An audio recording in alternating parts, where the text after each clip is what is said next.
We often talk about using divination methods such as the runes or tarot merely as a way of getting guidance on the outcome of a particular course of action. What if I were to take this job or go on a date with this person? What would then unfold? And yet, there's a way of engaging with the runes, which was the focus of this episode, but certainly not only the runes, that allows us to use them as a mirror from which to see those deepest, most hidden aspects of ourselves and the mysteries of the universe. In this episode with James Stratton-Crawley, we talk about his own journey to understanding how to use the runes in this way and how this is something that perhaps is more needed in this age more than ever.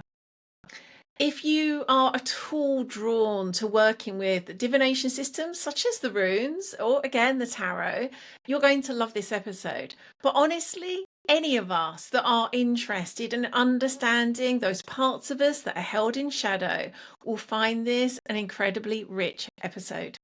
Let's dive in. Hello, Tyriel. Hi. Welcome to the show. Hi, Lian. Thanks So for good to having have me. you here.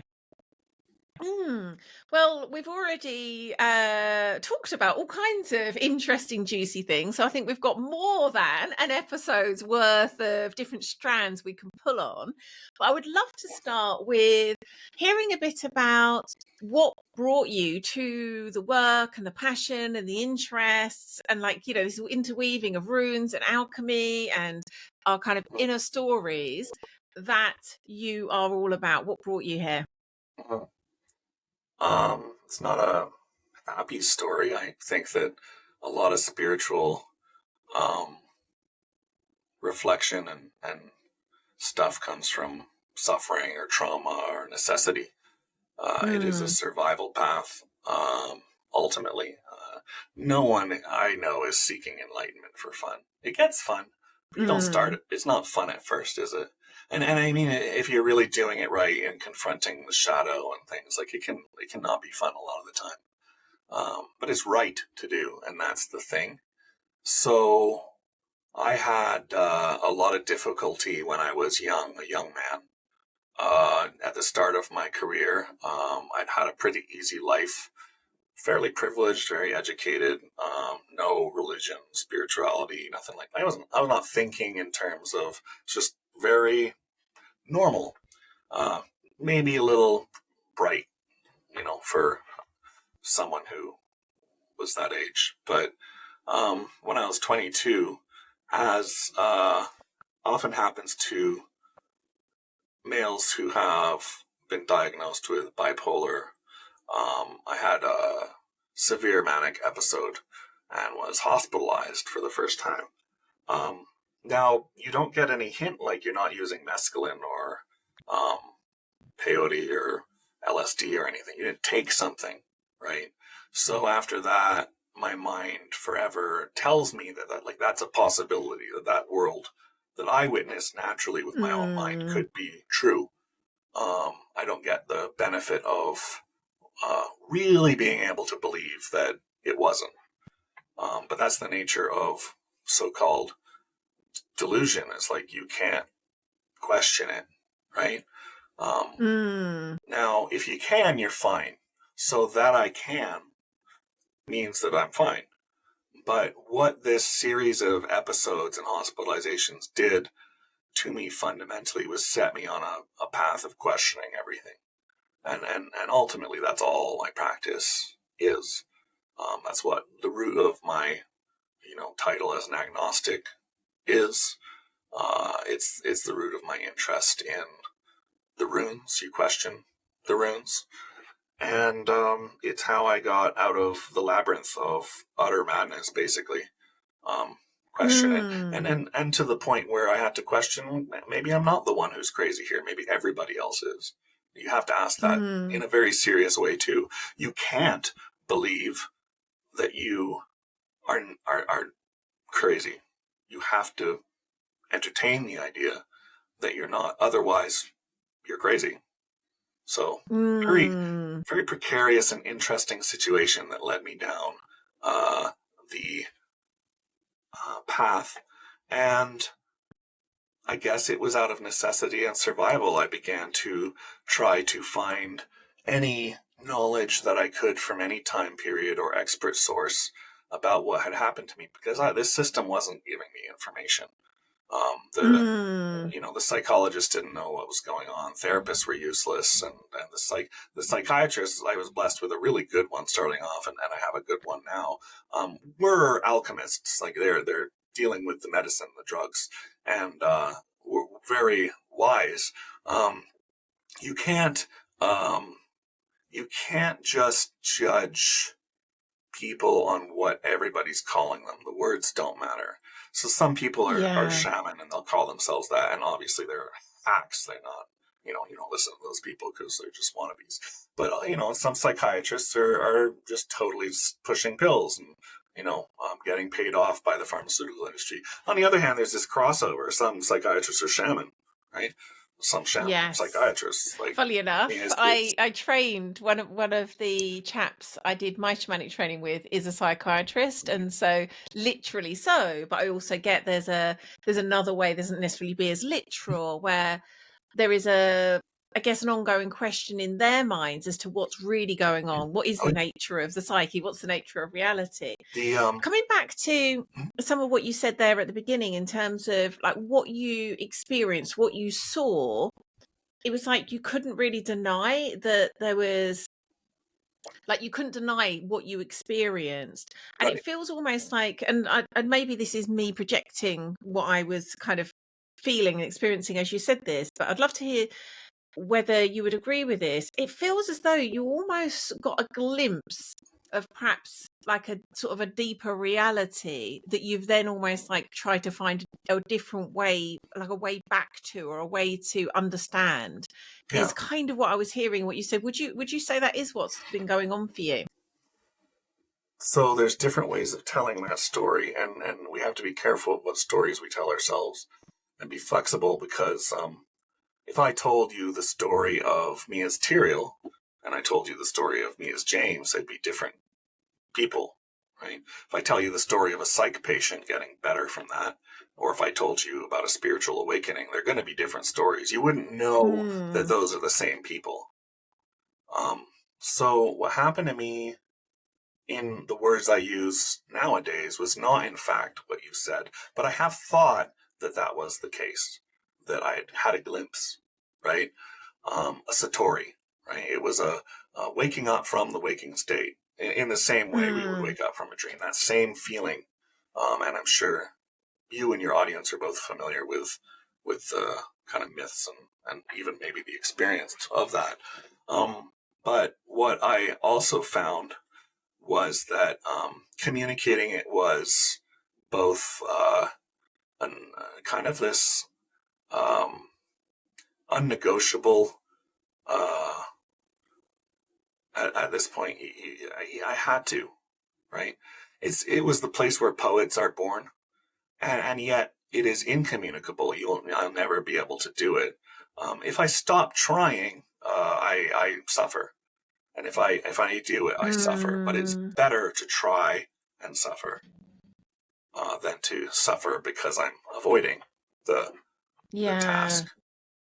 That place, I think now, was where um, all poetry and all timeless wisdom and all beauty comes from. And it is completely overwhelming. And once you touch it, you may think you're out of it, but you're not. There's a kind of event horizon, like a black hole. You'll never be out of it. And you're never going to be able to send light like a black hole out of that place to the degree that you feel you need to, since its truth is so important. Um, it's a tragic sort of situation, but the most beautiful thing as well. Completely isolating. You can find solitude and peace there, or you can torment yourself with loneliness. It is the source. I mean, that's what you call it. And I wasn't so much trying to get my way back there, even though I thought I was for a long time. I was trying to escape it. And Mm. because I'm terrified, everyone is. And that's why we think we're seeking it, but we're actually there the whole time. Always. Yes. Like, you're not, if you've been there once, you're never going to escape. Like, you're done. That's where you are now. And I think we've said that in many ways throughout the ages. The sages and stuff have been trying to kind of say, like, it's always present or whatever is the true reality. But like, yeah, like, sure. But like, it doesn't reveal itself to you in that way. It's not the truth in that, like, you know it. It's the truth is in, like, Yes. you really don't know it and you never will, but you have to continue to try to find out. That's what the truth is. Like, it's this paradox of, it's incommunicable and yet you have to communicate it. It's unknowable and yet you have to know it. It has these demands, and that's its gravity, right? And then from that gravity, nothing escapes. So I might be, I mean, your audience may be the exception because you've gathered a certain type of mind and soul to you. But to most people, this is nonsense. Even though it makes sense to us. Yes, It's complete absolutely. Do you know nonsense what's cool? because they don't have like access to what I'm talking about. There's no context at all, right? Until they meet it, Yes. and they will. Even if Until it's you the have an moment of their experience of death, it. they'll meet it. Is the human mind just doesn't do well with paradox, and you know, so much of this is in that realm where it's like we need to be able to hold these two truths.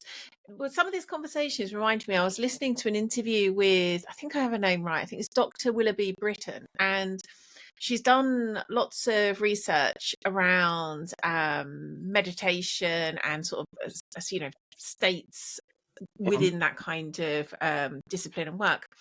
And in that conversation, it was actually on my friend Steve James' Guru Viking podcast, and they were talking about how there can be a lot of kind of, you could say, casualties of that. People sort of blunder into meditation, not like maybe just seeking a little bit of, you know, peace and, you know, escape from anxiety, and don't actually understand, you know, what the deeper context of that is, and also where it can take them.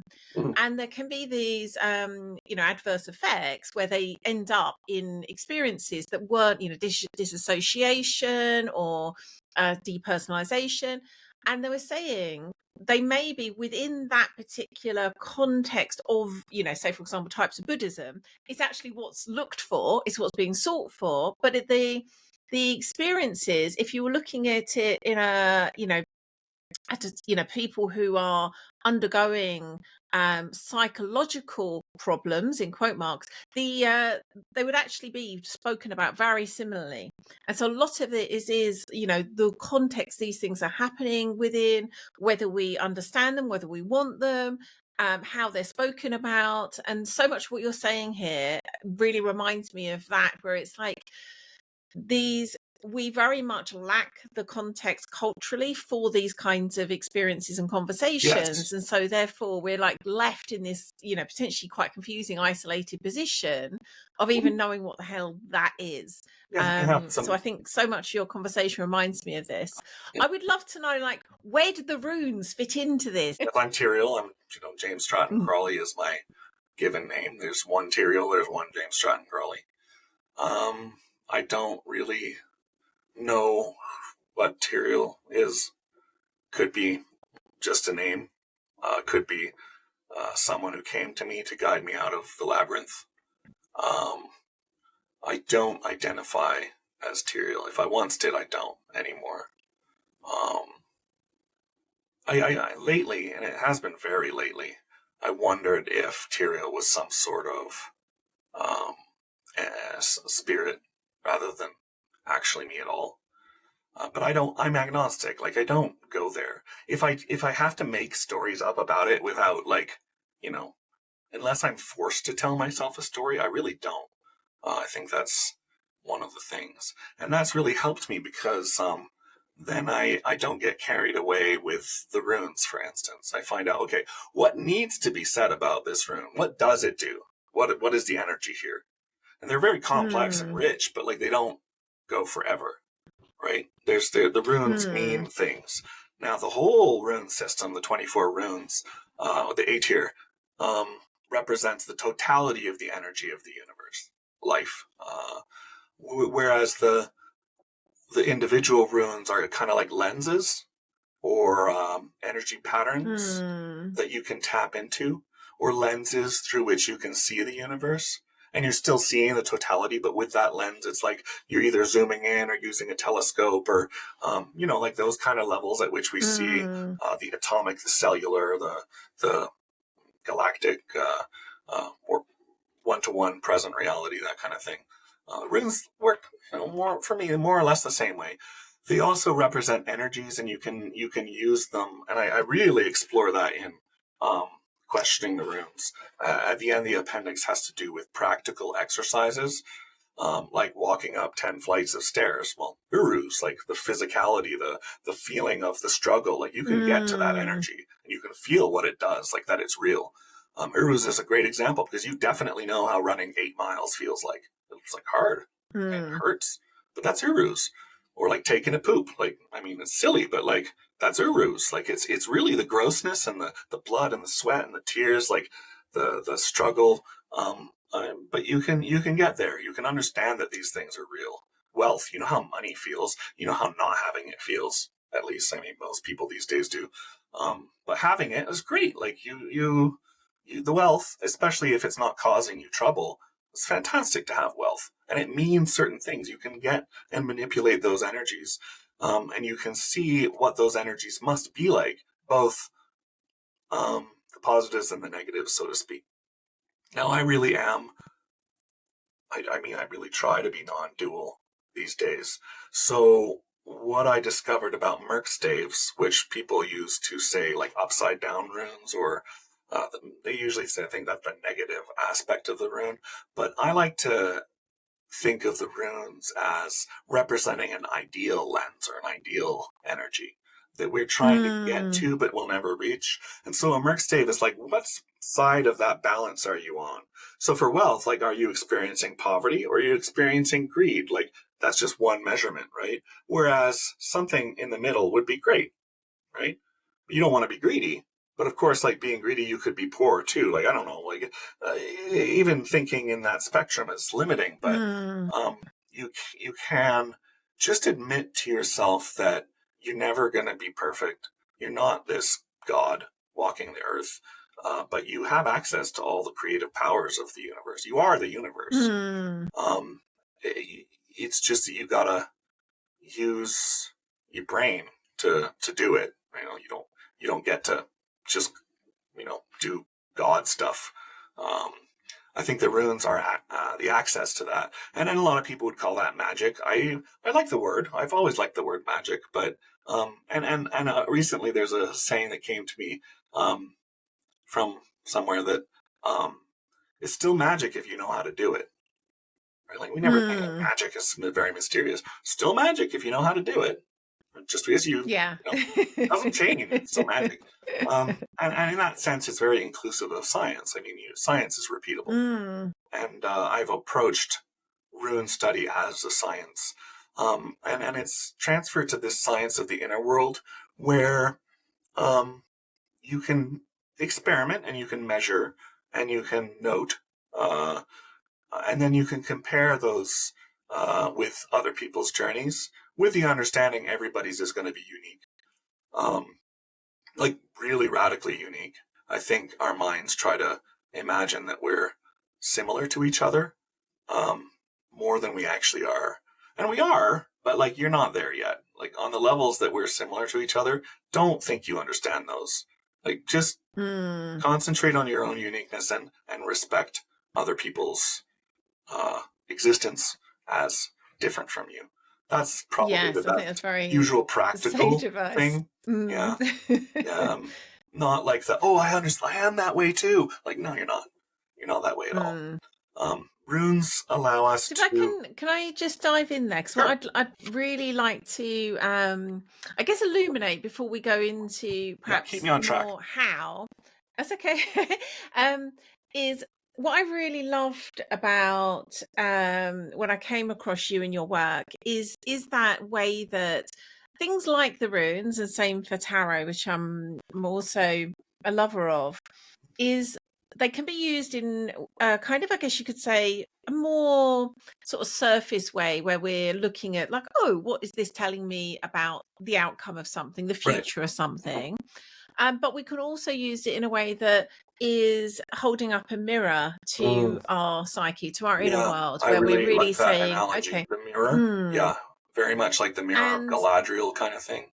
You look into it and it yeah, and it's reveals. wonderful because there's the complexity of again, in this case, the runes, but again, I see this in, say, the tarot, where you have all of these different kind of facets and fractals and archetypes and Mm, symbols that ultimately are somewhere within ourselves, but mm, can be hard to see. yeah. And using the runes in the way that you do, it is providing this mirror where it's Mm, like, okay, where is this in me?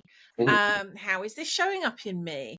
Um, and so I'd love to hear a bit about your sense as to, um, firstly, just anything you would like to say on kind of like using it in that way, but also how we can journey with, and again, we can talk more broadly or specifically about the runes, but mm. how we can use them in service of alchemy, in service of Yes. seeing those like hidden parts of ourselves. Okay. So start, I want to say I'm much more a bard or a skald than some guru or shaman. Like if you're familiar with, a lot of people are familiar with what those are, but someone, a storyteller is the thing, Mm, right? Um, Stories are really important. Um, and runes allow us to tell those stories in ways that are closer to how we would say them rather than how we need to say them so that other people don't look at us weird. Basically, mm, we can talk to ourselves. And that's like the mirror is also a conversation, right? Um, and then here you have to understand that fundamentally the quality of the question determines the quality of the answer. So as you mm, ask better questions, you're going to draw out of the mirror better answers because the question mm, and the answer are so mirrored. Like that's what it is. They're connected. mm, Um, Asking questions is fundamental to unraveling the madness, the mystery, etc. The confusion. I mean, you're not gonna get anywhere telling people what the answer is or telling yourself what the answer is. It's better even just to ask a question and not have any answer ever than to mm. than to go the direction of like overly seeking an answer. And in that way, you're looking in the mirror, and in it's not a mirror that's like a flat object. So it's like the pool, and you're trying to look deeper and deeper into Mm, the pool.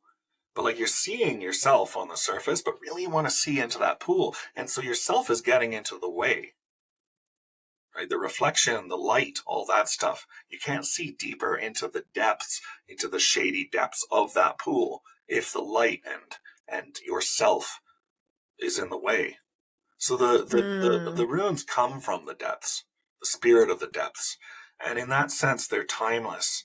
And I think that this word timeless is really important. We throw a lot of past, present, future terminology around, as in like memory or prophecy or you know, and we need the past and the present and the future in order to construct stories. So our mind, which creates our identity on stories, really automatically defaults to telling stories. And you need to. It's absolutely survival. Like I've tried it to not tell stories. It's not going to work, right? There's no point. Um, your mind won't work anymore. Great. Okay. What did you do? Nothing. Um, but the time that it needs to operate is what makes that image of the self and brings the light and the stories that you're telling us that prevent you from seeing the stuff that is less story like. Reality. There's mm, no stories in reality. It's just, there's a tree, there's a road, that car is coming, don't get hit by it. Like, it's not stories, really. Stories require conflict and drama and persona and mm, stuff. And we do that automatically. Timelessness is where all wisdom comes from. And we think of wisdom as kind of like synthesized experience. It's like information gets synthesized into knowledge kind of thing. Mm. And we think like knowledge gets synthesized into action, gets synthesized into experience, gets synthesized into wisdom. But it's not as linear as that.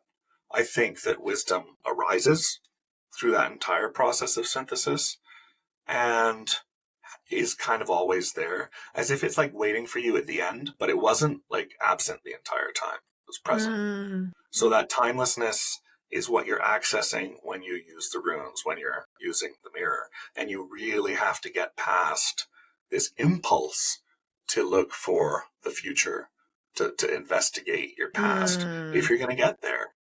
I mean, that may be too abstract, but that's what it is. And when you said like where, like the word where is a really good thing. Like, where is this happening? Like, where is my mind? There's a song, right? But like, where? Like, it's a great question. It often leads you to like right here, the immediate. You're sitting in front of a computer talking to some guy on a screen. Like, that's where. But really, like, but where is this happening then? Like, it's the question that is the koan of our age, especially with electric technology. And questions like it can freeze our mind enough to enter and access that timelessness. And I think that really approaching the runes with questions, like my book, Questioning the Runes, is the only way to confront our hidden stories. And that's the title, literally, of this book. We don't want to discover or investigate our hidden stories. They're hidden for a reason, because we'll have to confront them. We don't like confrontation, do we? We're all about peace and relaxation and comfort and chill, which is fine, but it's not going to work for us if we want to get to the depths. Because down there be monsters, right? Yeah, really beautifully and the runes said. are kind of protection against that, I guess. It's They guide you. They're a lighthouse. Yeah, I love this so much. It's funny how much the sort of like the water metaphors, you're saying, I love you saying it's not so much a mirror, it's like a pond, it has depths, and we can actually get distracted by the surface. There's so much in this conversation. I was being interviewed earlier about not dissimilar themes. On the surface, it wasn't obviously the same theme, but there's so much in this that I'm seeing mirrors the conversation earlier. And there's so much of us that it's kind of like is not wanting us to see the hidden stories. Like, we've got all the reason not to want to, and so it really does require quite a bit of devotion and tools like the runes, like anything that's going to bring us present, to be able to go into the depths, because there's so much stacked against that happening. I also so agree with what you were saying there about the questions, and just even asking questions. One of them opens this portal. So each one is what's going to allow us to see more. And it's not necessarily, as you even say, the asking the question isn't necessarily going to deliver an answer, but asking the question is going to sort of take us on that journey. And each part of the journey is offering wisdom, is offering an experience that shows us something of ourselves. So what I've noticed is, and for me, this is like taken different forms over time. Like I say, I've had times where I've kind of really felt drawn to the runes, and then time to the tarot, and then back, and then, then something else. But it feels as though, and I'd love to hear if this is something you've seen, it's like the thing itself has an energy that kind of calls us to it, that for that period, and for some it could be a lifetime, for some it could be for a period. It's almost like there is a particular, going back to what you're saying, there's a pool there, a pool of water, and it's that particular pool, for whatever reason, is calling to us. And for you, that was the runes. I'd love to know what your thoughts are about, like, why, again, why for you the runes, why for someone else the runes, as opposed to something else. Well, first, all symbols are tools, and the runes are no exception. So rune means mystery, though. I mean, the word rune is very old.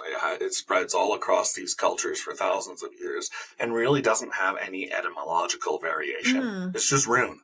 Like, that's what it is. Runeir, runar, rune, run. Like, it's very, very straightforward. And it always means something along the line of whisper or secret or hidden lore or mystery in all those cases. So approaching the runes, right, is to approach those things, the secrets, the mysteries. And we do that through the tools, which are the symbols. So the runes themselves aren't the symbols that point towards them. Those symbols, that set of symbols, represents gateways, lenses, or configurations, patterns towards those mysteries. They are the questions, right? And then you look at them and you look at this sort of thing, and I have it on the back of the book. You look at that matrix, that A tier, and something about it is like, even if you know nothing about it, which I didn't put diagrams or labels or explanations or anything on the back of this book except for that, because I wanted to prove a point in a way. And that was that even if you know nothing about this calls to you. Yeah. There's something about it that makes you want to know. It activates the fundamental language centers in your mind that want to assign meaning to those symbols. So they're very good. In theory, they could just be any symbols. Right? Like an ink, but like there's almost an something ink about blot these ones quality. that around. As in, there's like, before you'd even know what we might even project into those symbols, tells us something, doesn't it? Yeah. And that's entirely what I did with learning. I mean, I read all the stuff too, but I also integrated everything I was learning as a multi-passionate generalist, not so much a journalist. I'm able to make connections between everything, and that's because I'm continually trying to break down the categorizations and judgments I make rather than make the categorizations and judgments. So like our mind kind of goes in one direction or goes, some people are very much more measurement and I'm more about the immeasurable, right? Like that's fine. Like it's the difference between art and science. And we have that idea that there's a difference. So, but the thing is, I think that in terms of like, is this the pool, right? So you're seeing yourself in them immediately. And that's valid because like the pool isn't like if you say like, where is this pool? Where's the depths? Well, it's not like, I mean, spoiler alert, like it's you, right? Like you're carrying it around with you. You're the depths. That's what you actually are. And this thing that you see in the reflection, that the light bounces off the pool and shines on your face, that's just, I mean, it's a reflection. It is literally not there. You can put your hand right through it. Doesn't exist. It exists in the sense of this visual, and you identify with it because it seems to be charting your movements. But it's this trick of the eye, it captivates you. It's a hypnosis. The depths are actually you. And in terms of the stories around here, you told me you call them myths, personal myths, and that depth, those depths access the collective unconscious. Like all the myths come from there, and it's the place that I was talking about at the beginning. Like I went to the source, and myths come from that source too. So it is the way, if you've identified like the direction that those depths are for you, you want to head in that direction. If you're, silly enough to be interested in going to the source, which is, I mean, I did not have a choice, right? Like that was not a thing that I chose. Some people are like, let's meditate. I was like, let's meditate my way out of this place. Like, let's get the hell out of here. It doesn't work, but I discovered that over 20 years. The thing that makes us not want to investigate the depths, I suppose, or want to, conversely, this is kind of a spoiler. I don't know. I feel like sometimes maybe I should just let people discover it on their own. I'm not much of a teacher in the way that you'd think. But what I came to, all right, and some people have also shared this in their own way, is that what's going on here is that you're immersed. And I don't want to say taking it too seriously, because that's not fair. That's not right. You're not taking it too seriously. You're taking it exactly the way it requires you to take it. But you're immersed, and that's a really good word for it, because you think of role-playing games and stuff, right, where you pretend to be someone. Well, immersion is great because it gives you that sense of play. Like, you're in the game, you're immersed, and you forget that you're not that person. And like, that's what's going on with us. Like, the game is about being immersed. So all the rules line up with that immersion. Yeah. You got the entire universe structured to immerse you and make you think this is real. But you're not, I mean, it's not going to be easy if you don't want to be immersed. Like, this game is really good, right? But it is a game. You are playing. And that's the spoiler. Like, it's fine. Like, it's fine to be immersed, and it's fine to not be. It's fine to take a break from that and just play with it, and to realize it's a game. And when it gets too scary or too intense, you're allowed to back out and remember that it's a game. In fact, when you die, that's pretty intense.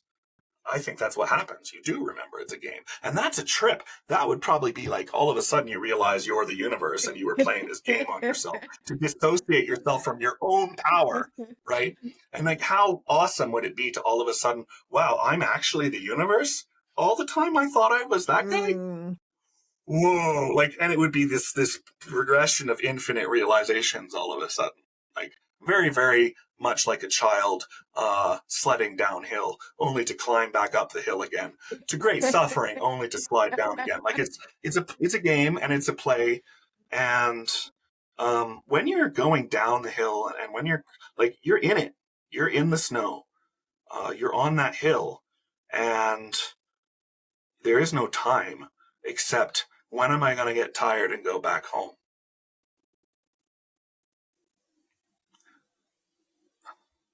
Which is, I mean, it's poetry, and I'm afraid that, like, statements like that always move me, shake me.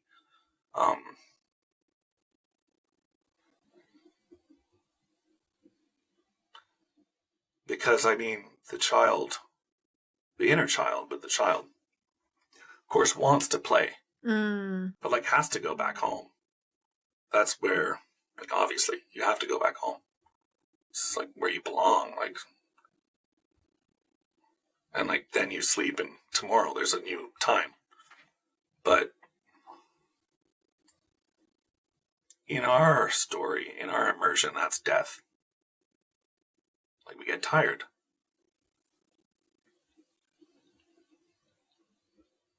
And I mean, some kids cry. They don't want to leave. They're tired and they cry and they don't want to leave the hill. And then some kids are like, fine, we're done. Be here tomorrow. Still winter. Fine. Right? It's such a fascinating thing that, as you say, is a game of immersion, and we're simultaneously like plunged into playing it, and yet simultaneously kind of like want it to end, but then choose into it. It's I think to even notice all those different experiences and all those different states, I think is in itself, I don't even want to use the word helpful, just it is like, it is what's unfolding. So it resonates. It's a good metaphor. That's all it is. It's a bunch of words that seem to help see something, right? But we're not actually on a hill right now. Like, we're in a conversation. See, I'm a storyteller. I am a bard. I just told you a story. Like, it's really not like, I'm not channeling or anything. I'm a storyteller. So we're coming towards the end of this conversation. For someone listening who is feeling the draw to this particular pull, as we're talking about, the particular pull of, and I've got your book here as well, so I'm looking at the symbols too, this particular pull of symbols. Fun symbols, yeah, little room for where would you say someone might start, to engage with that as a pool to see where that's, ultimately, as you say, a Right. reflection of our own depths or us as depths. Actually go now and start. Yes. First, you go to runesecrets.com, which was from 2008. It's a bunch of notes that I tossed onto the internet back in the day when the internet actually was relevant. I don't recommend that you hang out there too long because, like, that's living in the past. That's 15 years ago for me or something. That site I kind of abandoned. I moved on. Like, there's more to know. But, like, it's a good place to start. And then from there, I wrote this in 2011 because I identified, 2010 published, 2011. I identified the meanings of the runes to be the most important thing to contemplate.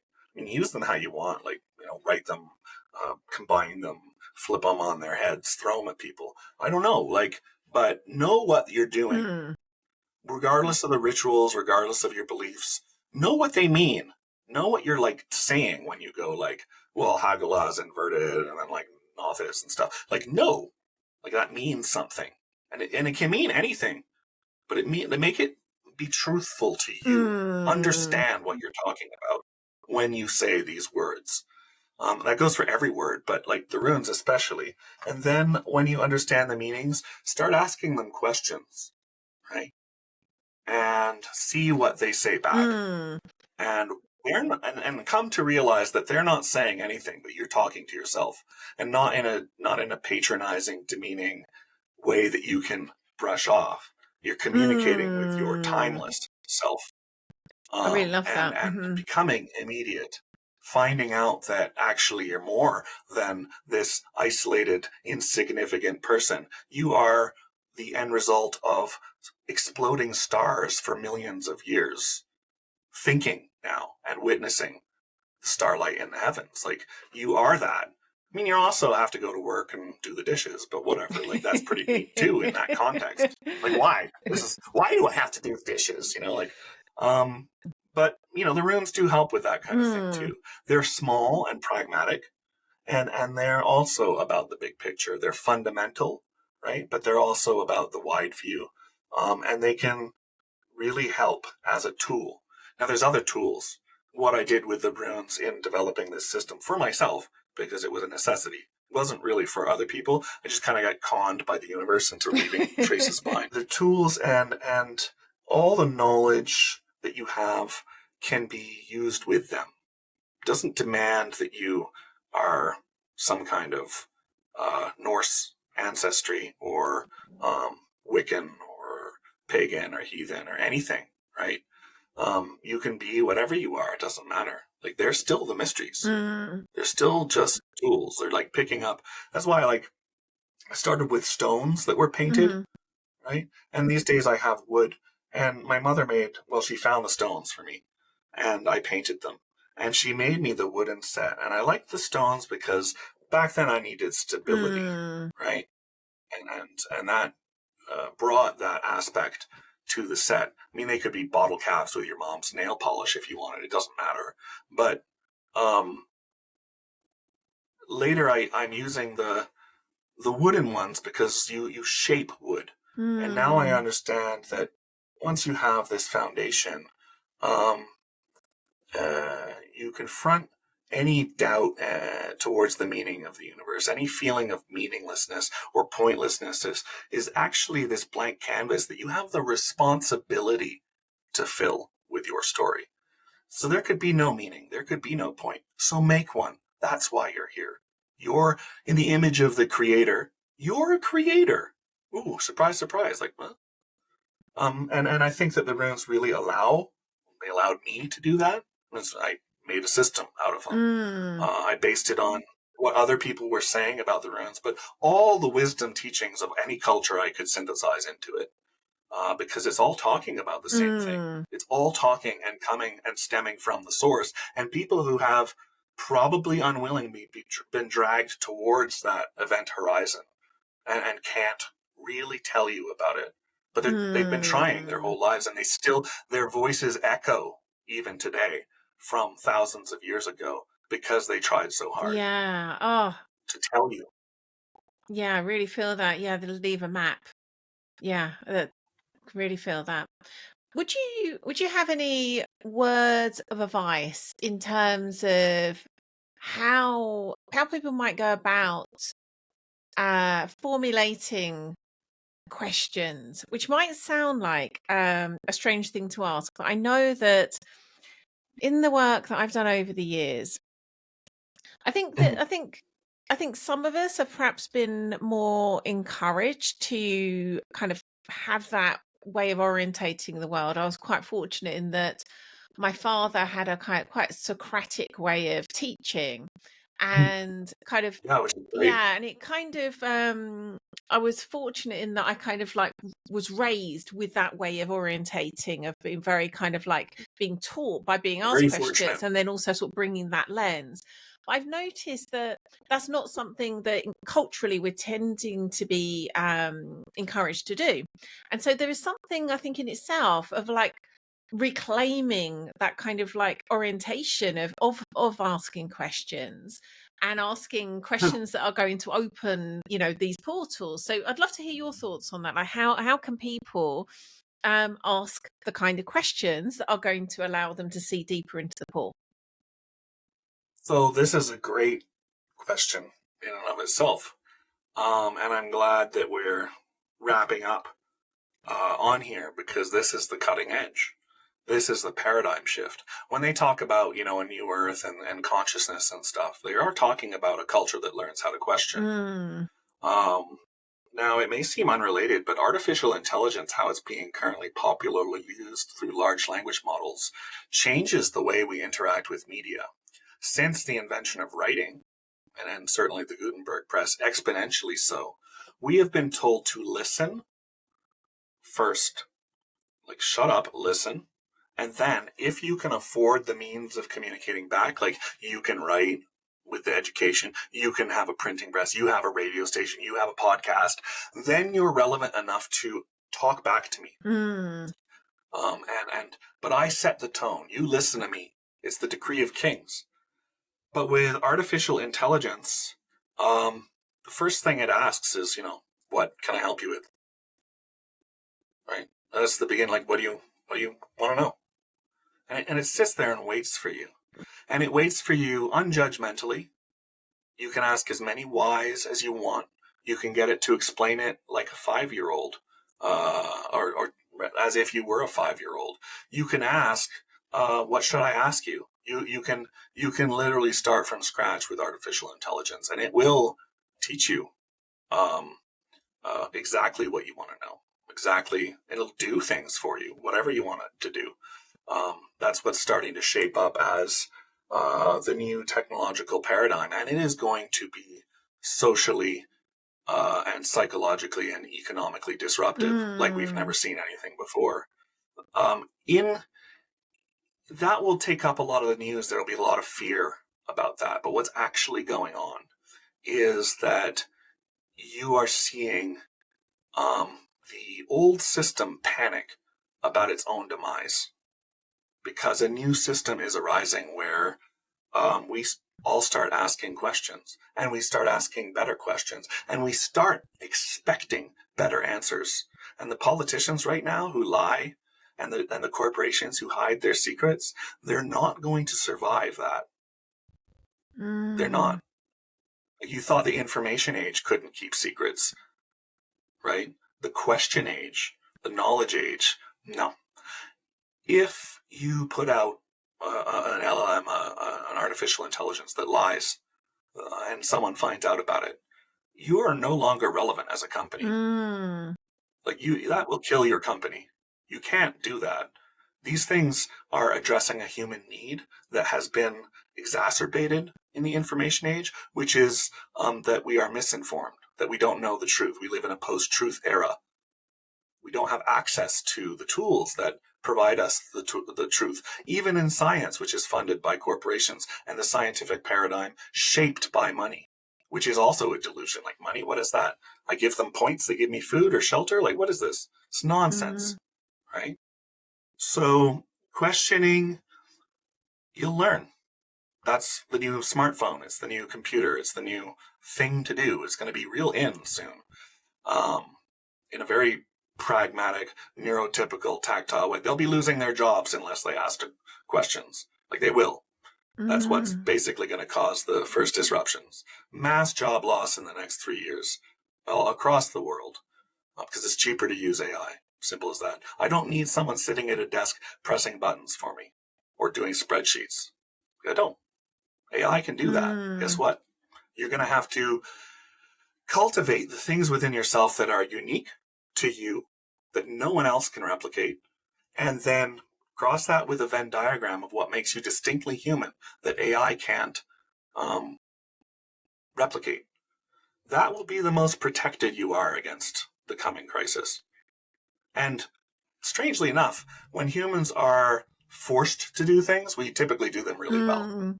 So I have a lot of hope for the future. That's really well said. And the exponential rate of this technology is evident in measurements across the board in every sector and every measurement you can take in technology and economics and the discussion online, etc.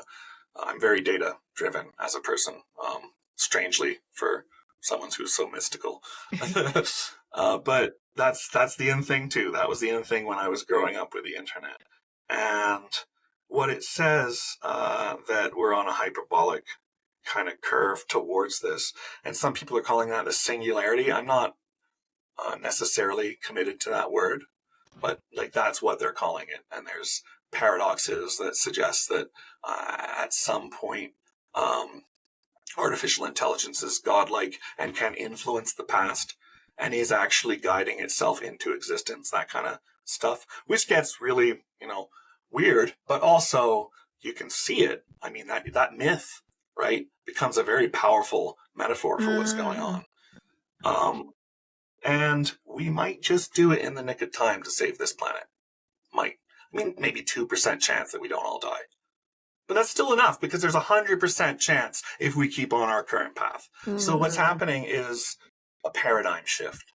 And I happen to be reading, again, The Structure of Scientific Revolutions. Now, I read this before I wrote the first rune book, but this is a good read. This is Thomas Kuhn, and it's serious stuff. That's where paradigm shift, the word, comes from. The word paradigm is all about scientific revolution. But there's this idea of can magic and science exist together, or spirituality and technology and stuff, like these supposed incompatibilities. Well, ask those questions. And when you're asking questions and you wonder, how can I improve my questions? Well, that's a question too. So ask that question to your questions. And guess what? You'll find answers. You just find the questions and you'll find the answers. That's where we're at. Yeah. And that's where you've always been at. Ask and ye shall receive. Oh, I love this so much. As you were talking there, I was like, the irony is it's through this unfolding with AI that we might actually become, and I say this in quote marks, but kind of become more human. There was something in what you were saying. I was like, so interesting that could be the result. Well, this has been it's Ragnarok. This is the apocalypse. It is definitely something at the end times, but the end times of what, right? Yeah. Could be the beginning times of something else. Yes. Probably. I mean, that's typically how it goes. Death, rebirth. This is not a linear thing. This is an infinite thing, okay? We're not going anywhere, people. Right? So there's a lot of hope, and I'm on the side of hope. And I think that most of all resonates through all the messages that I've left in my rune books and all my fiction. And I think it's necessary, as Viktor Frankl said, to find meaning and hope in situations.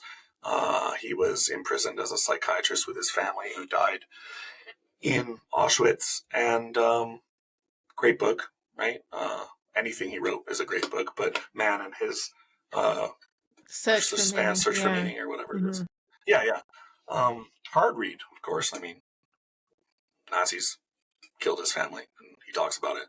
But it's stuff like that, the greatest suffering causes us to have the necessity, in my case, that's what happened, to look deep within. And the more suffering, the deeper we go, the more fundamental we get. And there's going to be a lot of suffering in the world. There already is, but it's going to get worse. You just have to keep in mind that, like, it was the best thing that ever happened to us. I would not change what happened to me. Like, I despite feeling at times that I lost so much and it was never going to get better, right? I couldn't possibly at this point change a single thing. There's no multiverse. Like, it happened. Right? There's no regret. It happened. It's okay. Like, it's done. There's no what if this happened. There's no what if. Like, that happened. It's real. And good thing, because you're exactly where you are in the immediate because of it. Yeah. Yeah, I love that. So, before we close, where can listeners find out more about you and all your wonderful work? Right now, the best thing to do is probably, if you're interested in the runes, find the Book of Rune Secrets by Tyriel. There'll be links in the description of the podcast, I presume. Will be. And you're going to want to jump on Questioning the Runes, Confronting Our Hidden Stories, which you could skip to. Like, really, it's my opus. It's like my final contribution to the field of the runes. Hands down, two of my students helped me write the draft, and my mother, who taught me the runes originally when I was young, helped me finish it and rewrite like a great section of it. Particularly the section on the rune meanings, their merc staves and applications at the individual meso and macro levels. So it's very, and their merc staves, is very thorough. Rune Secrets has kind of more like these stories, I guess, whereas Questioning the Runes is like, let's get this done. And that's why I kind of think it's going to be challenging, despite it's like the real clarity and accessibility I brought to the book. Because like, you're going to find out within the first pages that, like, if you read this book, you're going to have to confront some things that you may have been avoiding for a long time. And I'm not like, it's good. Like, it's good. I'm not like causing trouble, right? But you're going to cause yourself trouble trying to read this book. And in that sense, I hope that it catches on before I die. It'd be nice to see. But, I'm moving on to a new field that's less rune oriented, that I call Becoming Immediate. And the immediate is a great word for the here and now, and acting from the here and now, and reducing the effect of media on you, like being immediate. We're mediated right now. The media is this podcast conversation. If we were face to face, we would be less mediated, more immediate, right? Smell probably being the most immediate thing between people, because it's the oldest sense. And then your self-awareness being the height of immediatism, like you are immediate. So I'm working on that and trying to explain how that played a role alongside the runes all along. And I never really mentioned it because it was very hard to put into words. I needed a lot more skills than I had, and I'm starting to have them. It may not be in a book. There'll be a couple books like AI Survival Guide, The Art of Being Human, Psychological Self-Defense. I have some plans. But you want to watch out for Becoming Immediate. You can, it's hard to say how you can follow my work. I mean, my name is James Stratton-Crawley. You can look me up on Google.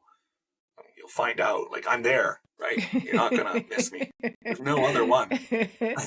But you have to do the work. And, it's not going to be a link to my Twitter. I don't use Twitter. Like, I don't have an email list currently. I don't care about that stuff. It's useful, but I'm not trying to sell something. If you want to reach out, find my email and email me.